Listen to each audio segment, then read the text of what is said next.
Hi, I'm James, and in this video I am taking a look at a new laptop purchase that I've just made, and this is the Dell Inspiron 15-inch, and this is the 3593 model.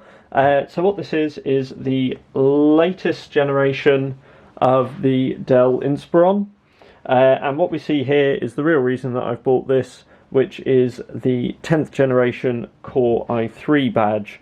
And this laptop, unlike a lot of those using these 10th gen branding, is actually using the new Ice Lake chips, which are 10 nanometer, as opposed to the 14 nanometer Comet Lake chips, which are basically an iteration of what has come previously with the 6th, 7th and 8th generation chips that Intel used. So this is kind of Dell's entry-level 15-inch laptop for the consumers, and first of all we have like this slightly strange effect on the cover, if I can get this in. So you can almost look at this and say it's plastic, but it almost is diamond shaped to give like this fake carbon fibre aesthetic, and also if you run your fingers across it, it's kind of ridged. A little odd that. I think traditionally they've used more of a smooth plastic on the lid. It's been a while since I've had one of the 3000 series Dells. And that also, slightly strangely, also continues onto the wrist rest and palm rest and everything else around it. So looking at the machine on the whole, it's a fairly basic 15-inch laptop. The benefits of it are obviously you get good connectivity.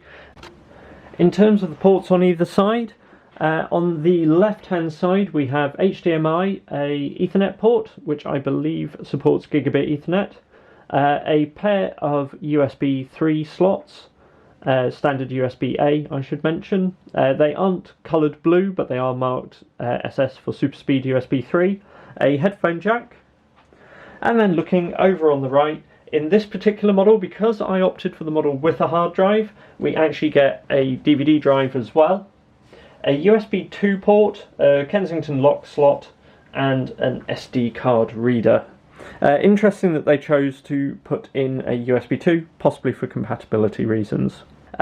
This particular model was £430, and this was bought with 4GB of RAM and a 1TB hard drive. Now I actually don't think this is the best model to buy. There, for slightly less money, is a 128GB SSD version. I would say that is a definite better buy out of the box, as with the 1TB hard drive this really isn't the nicest thing to use. It just leads to some long startup times and everything else. But I will be making some videos looking at fitting an SSD to this. And if you buy it with just the SSD, you don't get the bracketry for the hard drive. So it's a slightly unusual case, but that's why I've chosen this model. Otherwise, we have the Core i3 1005 G1 chip. So this is the Ice Lake Core i3 with the non-Iris graphics, so the G1 graphics core UHD. And I will also, in some other videos, be looking at gaming performance and comparing that to the previous gen graphics cores. Standard specification across all of the current range of the 3593 laptops. So across the lot of them, I believe they come with a 1080p screen, at least here in the UK. Windows 10, of course. Like I say, 4GB of RAM, quite disappointing, and that's in a single memory module. So in another video I will again be looking at upgrading that to dual 4GB modules to give 8GB and dual channel memory. The machine is powered with one of the small 45-watt Dell power bricks.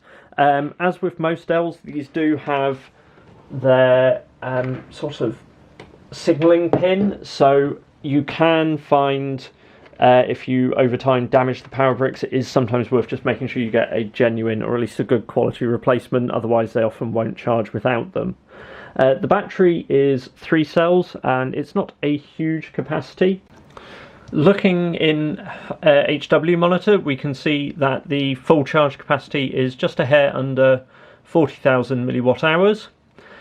We also can see that the system does actually idle around 50 degrees, and there is a bit of fan noise constantly with this machine. I couldn't see an option to quiet that down in the BIOS. It always just seems to, whether there's a slight noise in the bearing of the fan, it just surprised me that it doesn't ever go into a silent mode of operation.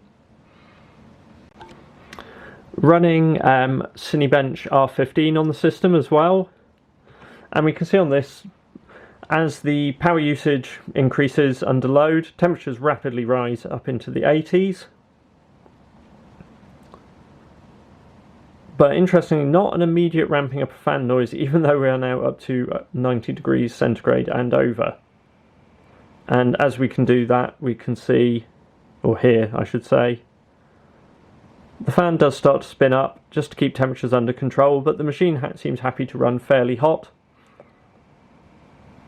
and just use the fans to try and keep that at a constant level.